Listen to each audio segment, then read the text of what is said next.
jeboislocal.ca. Jeboislocal.ca, encore une fois en direct sur Facebook si vous nous captez en ce mercredi 21 avril exactement. Mon nom est Philippe, je fais partie de cette belle communauté qui s'appelle Je Bois Local et nous, on s'intéresse à tout ce qui se boit de manière fabriqué de manière artisanale au Québec. On parle beaucoup de bière, mais on parle parfois aussi de cidre et on parle de d'autres petites boissons très agréables créées ici même au Québec. Donc, c'est ça, Je Bois Local. Jeboislocal.ca, c'est le site référence et aussi depuis cet automne une boutique spécialisée dans la bière de microbrasserie à Québec avec livraison et ramassage sur place. Alors, ça veut dire que derrière ces murs ici, il y a de gros frigos, de grosses chambres froides pleines de bière et c'est ce qui me permet de choisir les produits dont on parle à chaque semaine. Le concept du direct en ce moment, ça vous permet d'interagir, ça vous permet de nous poser des questions et envoyer vos commentaires dans les petits commentaires à côté du vidéo et on va essayer de répondre à ça et d'intervenir. C'est ça la beauté du direct. Et sinon, vous pouvez aussi capter cette vidéo-là sur notre YouTube. Alors, ça se peut que ce soit en différé. Alors là, on ne peut pas s'arrêter pour vous autres si c'est en différé, mais on vous invite à vous abonner à la chaîne des dégustations de Je Bois Local. Comme ça, vous n'allez rien manquer de tout ce qu'on a fait à chaque semaine. Et aujourd'hui, c'est officiellement la dégustation numéro 26 avec la brasserie distillerie Champ Libre. Alors, voici notre produit en vedette ce soir. C'est la simplicité volontaire qu'on va goûter. Et ce que j'aime faire, ce que je fais depuis le début dans ces vidéos-là, c'est de se connecter avec les gens qui sont derrière ces produits-là. Et on a la chance ce soir d'avoir le brasseur et qui est aussi un des propriétaires de cette distillerie brasserie Champ Libre. Et on l'a reconnu aussi parce que c'est un gars qui a fait sa marque dans d'autres microbrasseries avant, qui a contribué à créer des bières mythiques. Et là, ben, c'est son projet. Et on parle aujourd'hui d'une bière.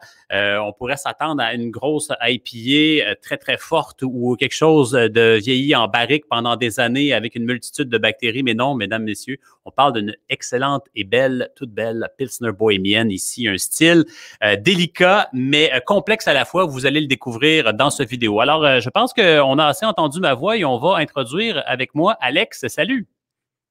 Salut. Merci, merci de l'invitation. Très, très apprécié. Good. Écoute, c'est un privilège de pouvoir faire ces dégustations-là. Et les gens apprécient qu'on prenne le temps de décortiquer la bière, mais d'avoir le brasseur ou la personne qui est derrière ces produits-là, c'est encore plus intéressant parce qu'on apprend un peu plus encore sur les produits. Alors, merci de te prêter à l'exercice. Et avant de remplir mon verre, parce que quand même, j'ai légèrement hâte d'y insérer la bière, mais avant, on va faire les choses dans l'ordre. J'aimerais ça que tu nous parles un peu de ton cheminement parce que tu n'es pas un nouveau venu dans le monde des microbrasseries au Québec. Parle-nous de ton cheminement avant d'arriver là où tu es maintenant chez Champ Libre. Oui, c'est déjà ma 13e année comme brasseur dans l'industrie. Il faut croire que je m'en viens vieux. J'ai l'impression que ça a passé tellement rapidement, mais non, c'est un milieu tellement dynamique. Puis ouais, déjà 13 ans. J'ai commencé en 2008. En fait, j'ai été brièvement chez Bedonden et Bedonron à Chambly comme serveur. Mais là-bas, bon, chaque serveur peut faire un peu sa bière. C'est ce que Nicolas offre à ses serveurs. Puis j'avais fait une bière là, à l'époque qui est pas nécessairement passé à l'histoire, mais c'était un peu mes premiers faits d'armes. J'avais brièvement, un peu avant ça, à l'automne 2007, travaillé dans une boutique de bière et vin maison qui brassait des mous non fermentés qui étaient vendus. En fait, les gens venaient acheter là, dans des chaudières aseptisées, puis ils faisaient fermenter à la maison. Donc, c'était sur la rive sud de Québec, à Saint-Dompteur, à l'Orgerie. Ça a été vraiment mon premier emploi de faiseuse de mou. Puis après ça, c'est ça, j'ai fait un petit séjour en Europe, un petit stage là-bas. Puis quand je suis revenu, j'ai été engagé en fait aux Trois Mousquetaires. Puis j'ai roulé ma bosse là, tranquillement pendant presque 10 ans. Très belle époque, plein de beaux souvenirs de ça. Vraiment très inspirant. Puis là, ben, c'est ça. Depuis 3 ans maintenant, je me suis joint avec des associés là, au projet Champ Libre à Mercier. Puis c'est ça. On fait notre petit chemin depuis ce temps-là.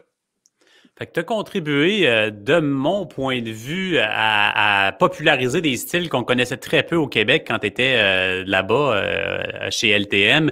Et là, ben, c'est ton trip à toi. Donc, ça le dit chant libre. Donc, toi, comme brasseur et comme décideur, tu as plutôt champ libre, j'imagine.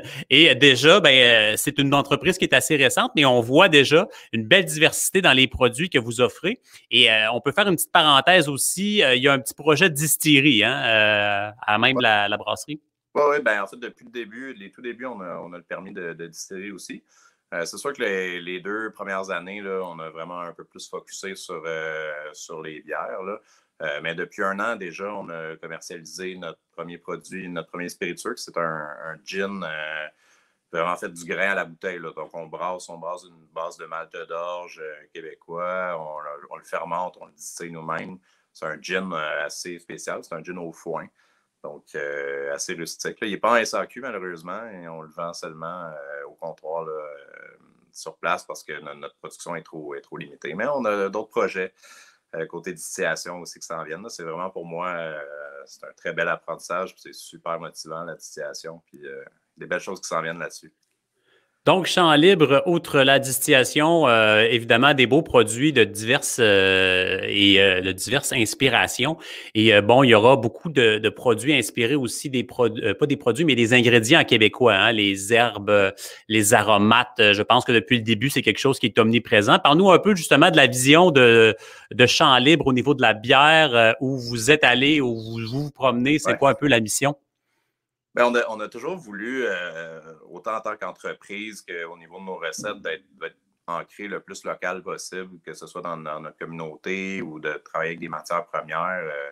Je me mets pas nécessairement comme obligation, entre guillemets, d'être 100% québécois, mais la grande majorité de nos recettes, au niveau des maltes, on travaille beaucoup, en fait, avec la malterie Côte la Flamme en Beauce. Là, notre malte de pâle, en fait, qui est dans vraiment la grande majorité de nos recettes. Mais on a quelques recettes, dont la simplicité. On travaille en partie avec Inomalt, qui est une malterie à Sherbrooke, qui font un excellent malt Pilsner. Puis, par contre, c'est une des recettes qui a aussi un peu de malt allemand dedans, parce que c'est ça, point de vue approvisionnement, puis un peu, bon, constance de la recette. Mais on se parlait un petit peu hors d'onde tantôt, puis j'ai quand même éventuellement comme objectif de faire une version 100% Inomalt, parce que j'aime beaucoup son malt, puis leur malt, puis j'aimerais ça l'essayer là, dans un futur assez proche, probablement. Et là, oui, je te laisse venir.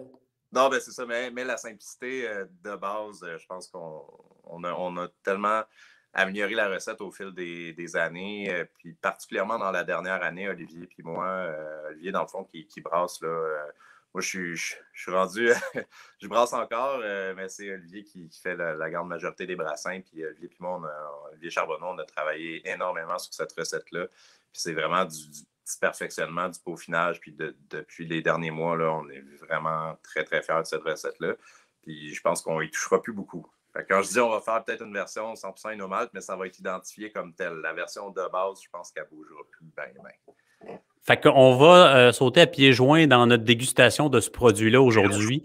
J'aime bien spécifier aussi pourquoi j'ai décidé de t'approcher. On se connaît pas personnellement. C'est vraiment un coup de cœur que j'ai eu de déguster de la bière, de même de tomber par hasard sur ce produit-là et de goûter à ça. Donc, on parle d'une Pilsner bohémienne, on parle bien sûr d'une lager, on parle d'une bière blonde, une bière de soif. Et souvent, on va penser que ces bières-là peuvent être un peu insignifiantes, un peu insipides. Et c'est justement ça qui m'a frappé dans ce produit-là, c'est qu'il y a une très belle complexité dans la simplicité volontaire. Et tu vas nous parler justement d'un peu pourquoi j'ai détecté ça quand j'ai goûté.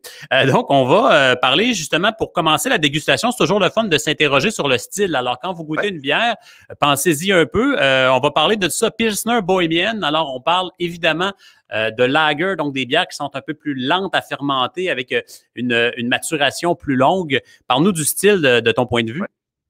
Ben, on voulait, en fait, même chez LTM, je faisais quand même pas mal de lager.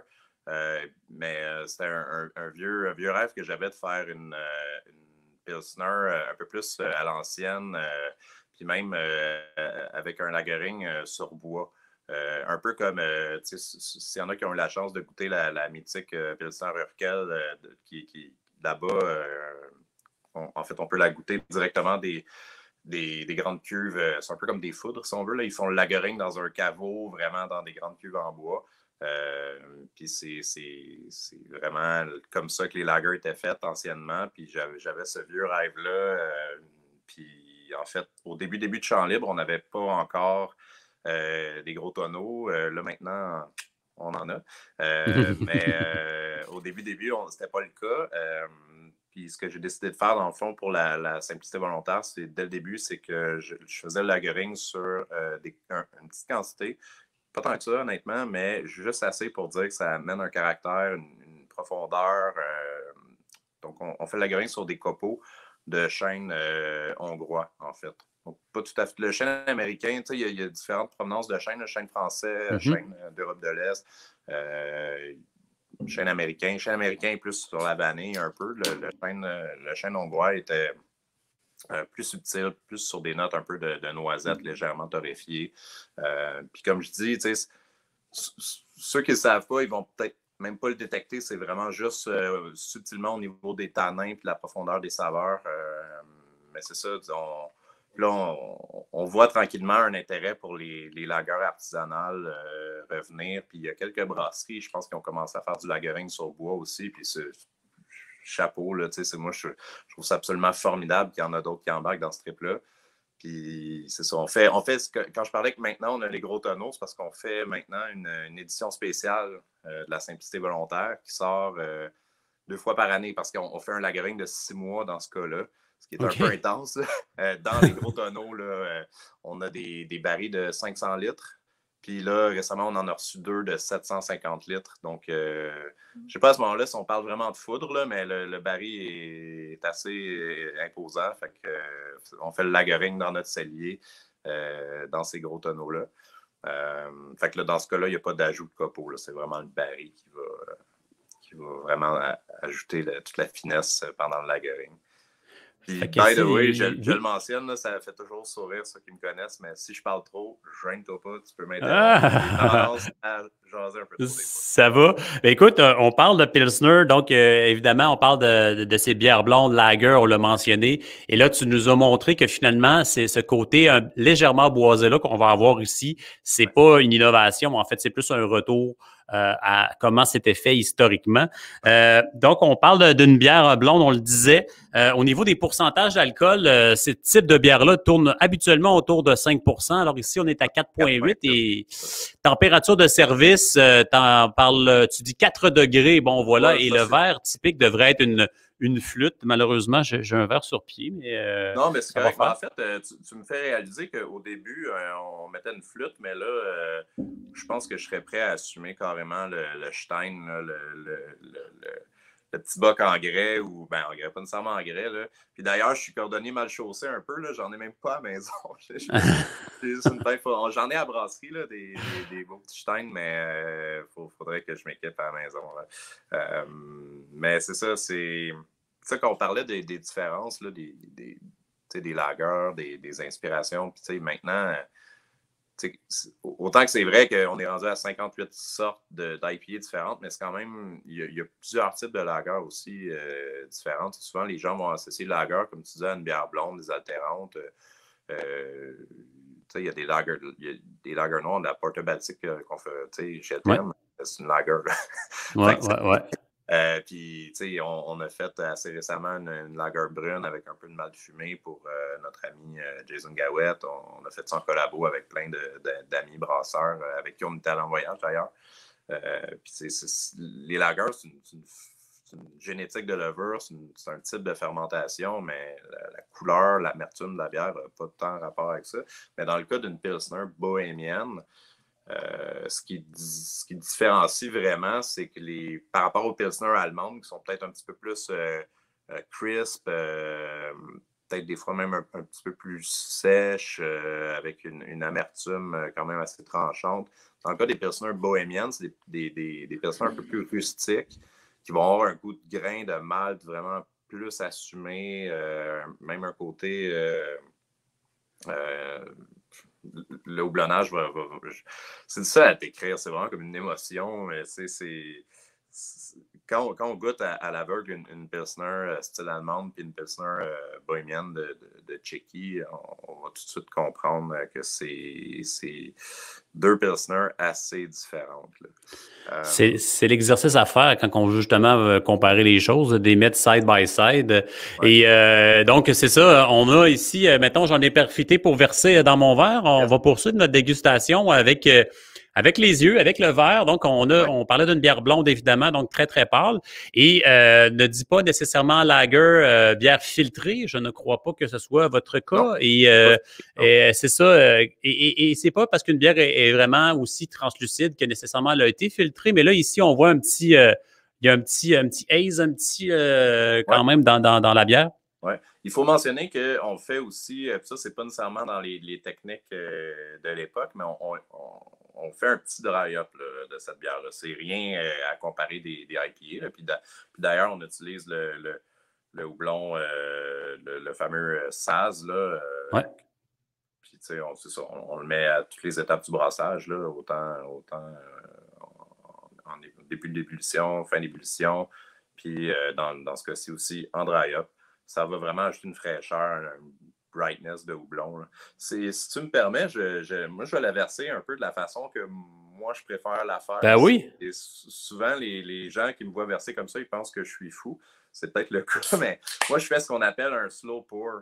Puis j'aime ça en parler parce que ça réplique un petit peu le type de service qu'on va retrouver avec les robinets Looker en Tchéquie. Ça sera jamais comme un vrai looker. Ça, il n'y a rien qui bat ça. Mais moi, quand je fais un slow pour comme ça, je trouve qu'on va rechercher un peu la texture de mousse. Fait que je verse tout le temps un peu sauvagement. On peut voir, là, quand je dis que des fois, le monde il me trouve fou, il pense que je ne sais pas verser une bière, mais c'est totalement voulu. Donc, je vais vraiment la verser agressivement.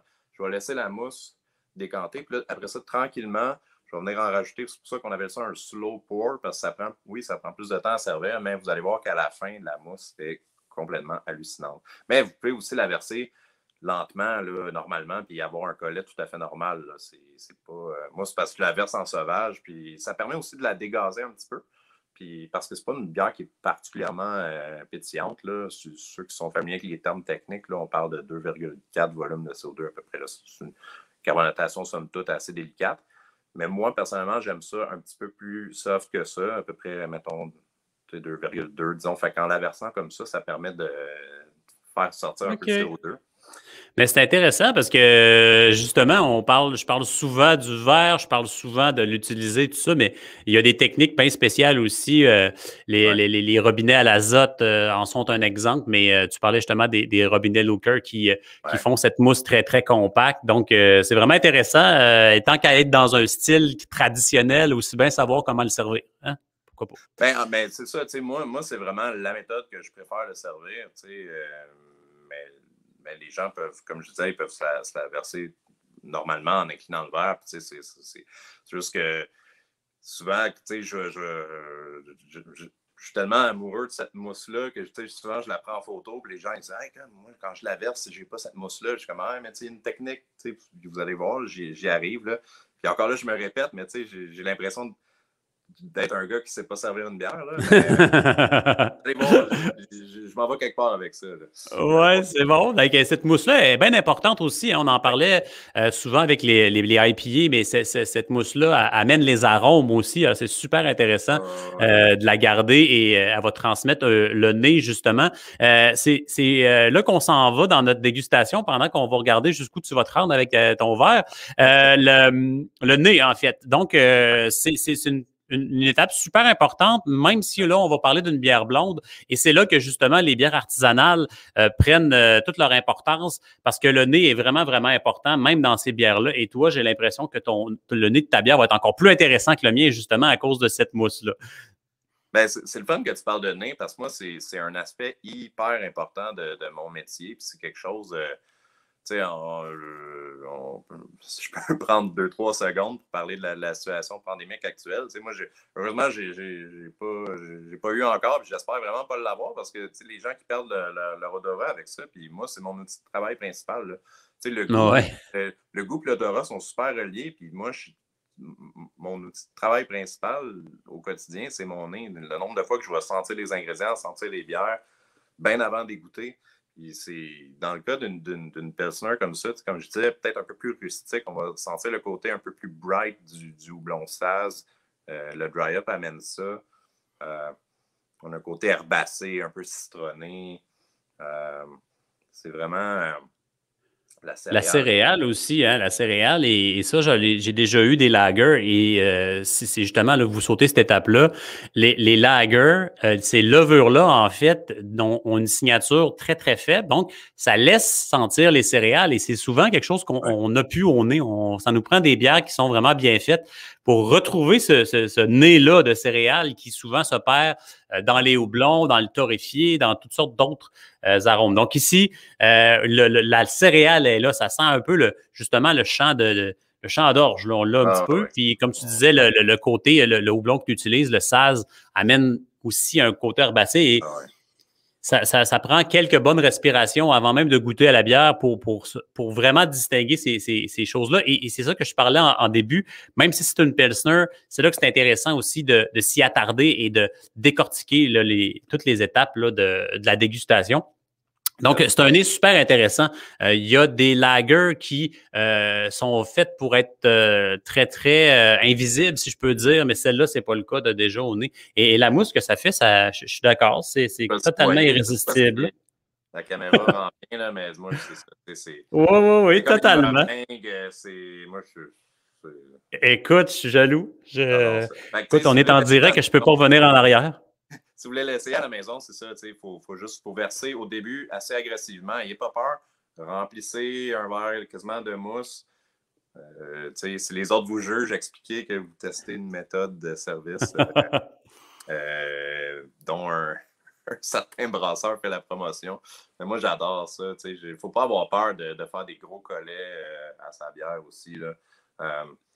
Puis, on parlait oui, il y a la qualité des ingrédients, mais aussi, la plupart des Pilsner dites commerciales qu'il y a sur le marché, même que ce soit les grandes marques importées qu'on connaît, souvent par choix de ce qu'on appelle en anglais le shelf life, là, la durée de vie du produit sur les tablettes, c'est des produits qui vont être pasteurisés. Puis je comprends en partie le choix de faire ça, mais en même temps, la pasteurisation va quand même un petit peu altérer la qualité, autant j'allais dire comme organoleptique, là, les arômes, tout ça, parce que la pasteurisation, dans le fond, ça consiste à réchauffer, même si c'est une chauffe qui est très brève de la bouteille ou de la canette, ça vient quand même changer le profil aromatique d'un produit. Ce type de bière-là, il n'y a absolument rien qui bat la fraîcheur. Puis, je ne veux pas être trop maniaque là-dessus. On le sait, là, il y a des débats sur est-ce que la bière doit être vendue au froid ou pas au froid. Honnêtement, il ne faut pas être plus catholique que le pape. Là. En général, il n'y a pas de problème avec les bières qui sont vendues au Québec, surtout dans des bons points de vente avec des conseillers qui connaissent leurs affaires. Moi, je ferais une confiance aveugle en ces gens-là, en ces conseillers-là, parce que je sais que la qualité va être au rendez-vous. Mais la fraîcheur, il n'y a rien qui bat la fraîcheur d'un produit. Une Pilsner qui ça fait 2 semaines qu'elle a été encanée, puis une Pilsner que ça fait 8 mois qu'elle est encanée, ça va être 2 bières complètement différentes. Je ne suis pas en train de vous dire si elle a 8 mois, buvez-la pas. Non, c'est juste, ça va être une expérience différente. C'est juste ça. Ça se peut. Des fois, il y a des gens qui ont goûté une lager, une Pilsner européenne, puis ils vont goûter, mettons, notre Pilsner fraîche, puis on se dit, je ne retrouve pas les mêmes saveurs que dans la grande marque que j'ai essayé. Sauf que la grande marque que tu as goûtée a été brassée là, vraiment plusieurs mois. Elle est traversée en bateau, elle est allée d'un entrepôt. Ça s'est promené longtemps. Puis des fois, à ces gens-là, je dis, gars, fais l'expérience, achète-en une, laisse-la genre tablette chez toi pendant 4-5 mois, puis regoute-y, puis il y a bien des chances que tu vas trouver le profil. Non, mais c'est vrai. Puis il y a des gens, il y a 2-3 clients qui sont déjà revenus à notre boutique qui ont dit, Crème, tu avais raison, le profil de saveur que j'aimais de telle marque, ben, en laissant ta Pilsner prendre un petit peu de temps, mais j'ai retrouvé ce profil-là. Puis depuis ce temps-là, j'en achète, puis je la laisse un petit peu dans mon armoire. Fait que, tu sais, pour vrai, à chacun de trouver sa façon qui apprécie leur bière. Tu sais, moi, j'adore la fraîcheur, mais s'il y a des gens qui disent, ah, moi, je l'aime mieux après une couple de semaines, une couple de mois, mais go for it. Tu sais, pour vrai, la bière, c'est fait pour avoir du plaisir. Là. Fait que, trouvez votre façon d'avoir votre fun, puis c'est parfait comme ça. Là. On est rendu justement à se faire plaisir là, et de goûter parce que là, on s'est régalé de tous les sens, mais pas encore de goûter. Et quand c'est le moment de goûter, j'aime bien ça, inviter mon ami Big Mouth Belly Bass parce qu'il y a un moment où je goûte et je trouve que ça crée un vide. Alors, j'aime bien l'inviter. Et je lève mon verre à toi et à toute ton équipe de Champ Libre avec ces beaux produits qui nous impressionnent de plus en plus. Alors, à la vôtre, et on goûte à ça, cette simplicité volontaire. À votre santé.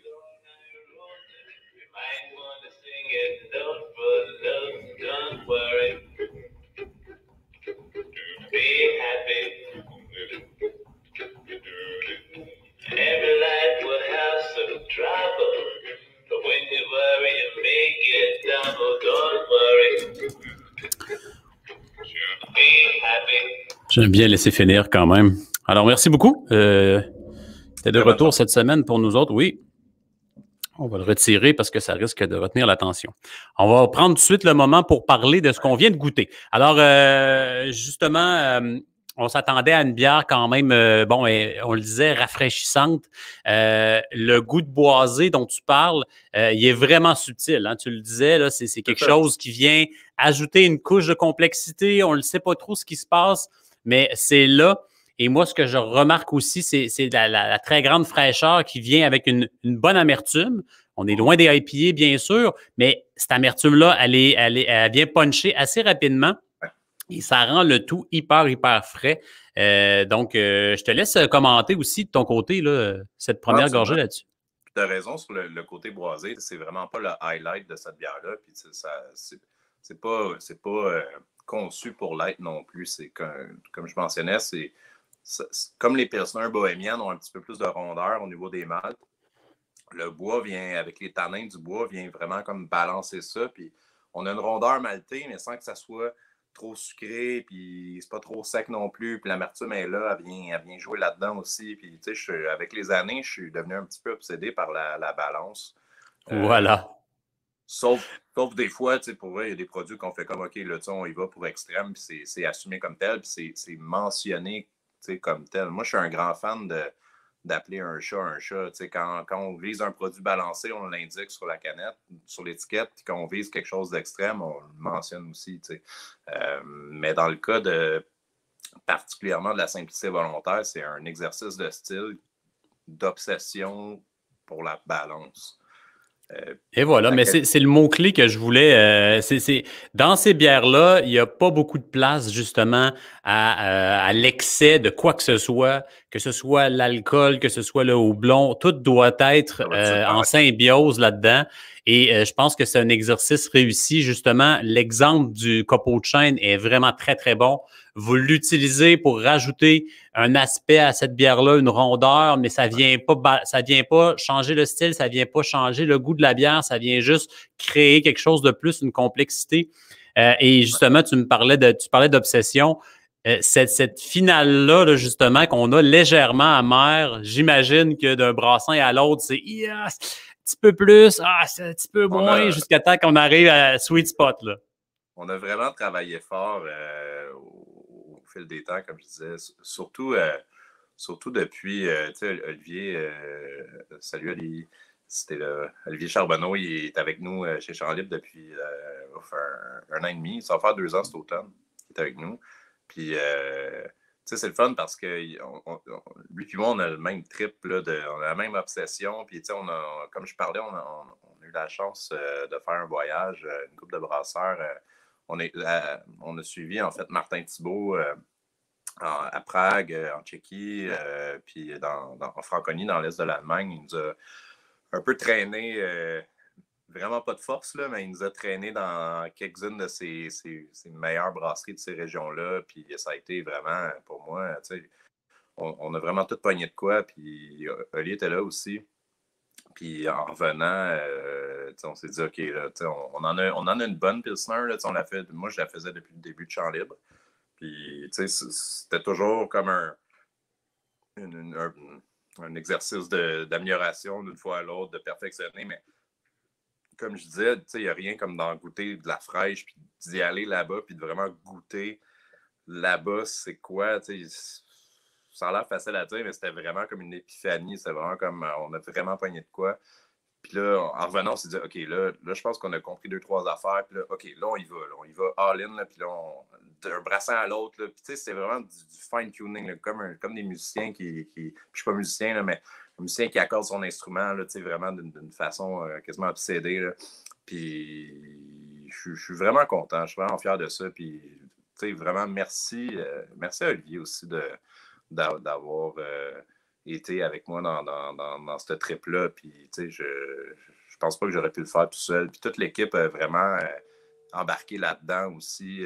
Puis, ça a l'air facile à dire, là, mais c'est la bière préférée de tout le monde à l'interne. Là, en production, c'est notre bière de fin de chiffre. Pat Lamar, puis Charlot, il tripe solide dessus aussi. Puis on dit souvent à joke qu'il ne faut pas faire trop de contrôle qualité parce qu'il n'en restera plus assez dans le Mais non, c'est le fun. On a vraiment. C'est un.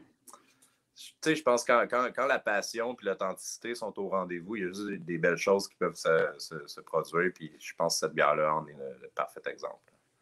Écoute, vraiment, là, on a entre les mains ici une super belle bière. Donc, je vous invite à découvrir ça. C'est facile à trouver un peu partout au Québec, évidemment, dans les détaillants spécialisés, les épiceries qui ont une belle section bière, Champ Libre, assez facile à trouver. Mais osez la Pilsner bohémienne et osez la déguster correctement et vous allez être satisfait. Écoute, en finale de cette vidéo, je te laisserai quelques instants pour nous parler un peu de ce qui s'en vient pour vous autres. Il y a sûrement des beaux projets à venir. Des nouveautés. Donne-nous l'eau à la bouche pour Champ Libre dans les prochains mois. Oui, ben écoute, là, on entre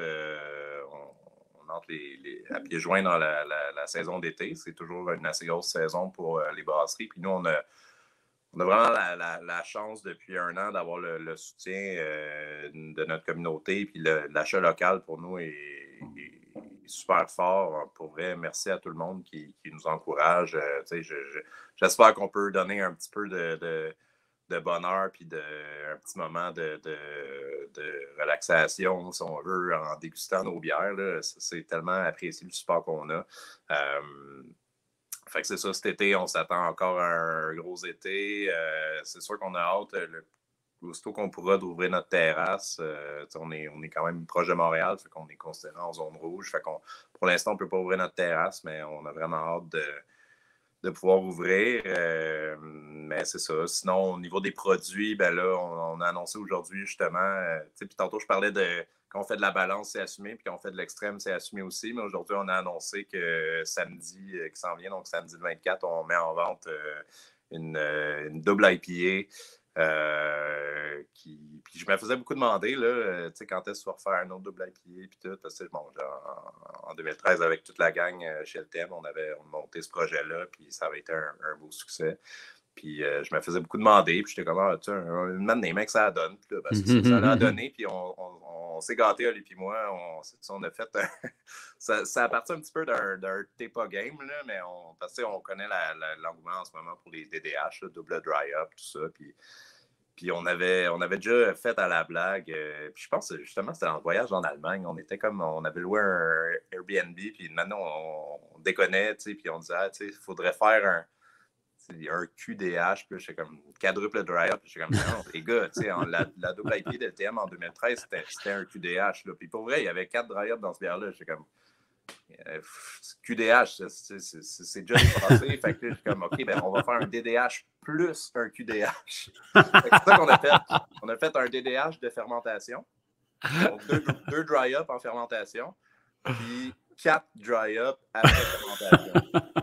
Mais tu sais, c'était vraiment comme pousser un peu le concept au maximum, mais en même temps, il faut que ça goûte bon aussi.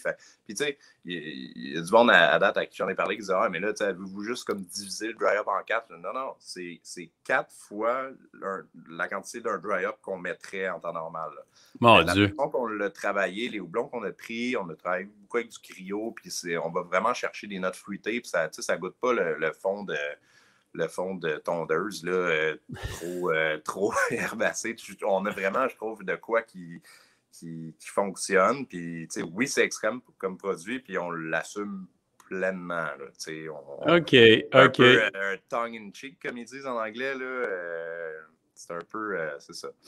Puis, la canette se veut aussi assez humoristique. Là, je suis très fan, personnellement, de ce qu'on appelle le méta-humour. Là, puis un peu d'autodérision aussi à travers ça. Puis, en tout cas, bref, le monde va s'embarquer dans notre trip, je sais pas. Moi, je suis super content de l'avoir fait. Puis, c'est ça, ça sort samedi. Puis, il va y avoir quelques caisses aussi pour des détaillants, là.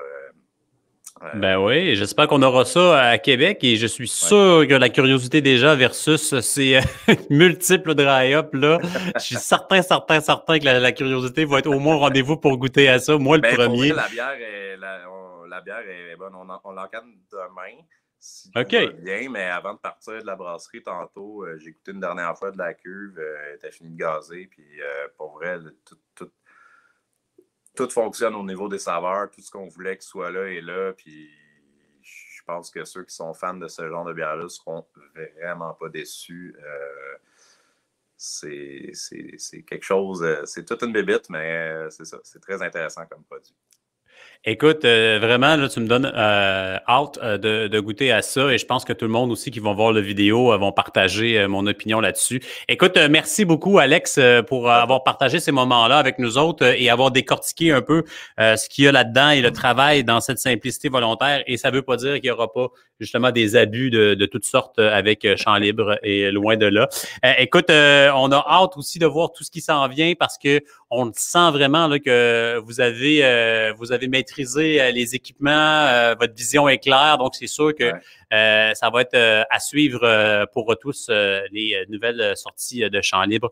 Et je te souhaite une belle fin de soirée. Merci. Si je peux me permettre, juste avant de quitter, tu disais, tu demandais qu'est-ce qui s'en venait, mais j'ai parlé brièvement tantôt qu'il y avait une version spéciale, la simplicité volontaire, justement, qui c'est un lagering de 6 mois dans des gros tonneaux de bois.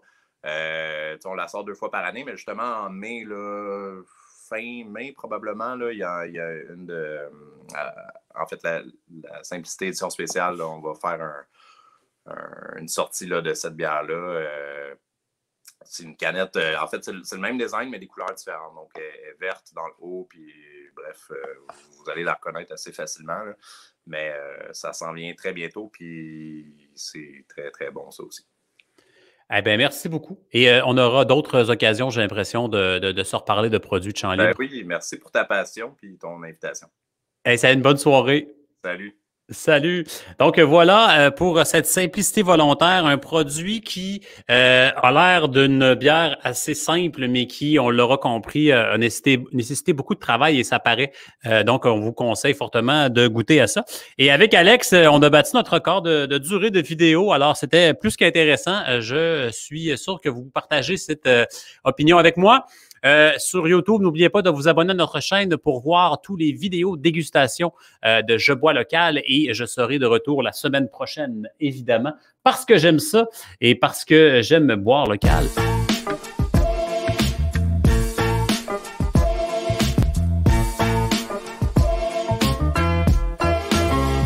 Jeboislocal.ca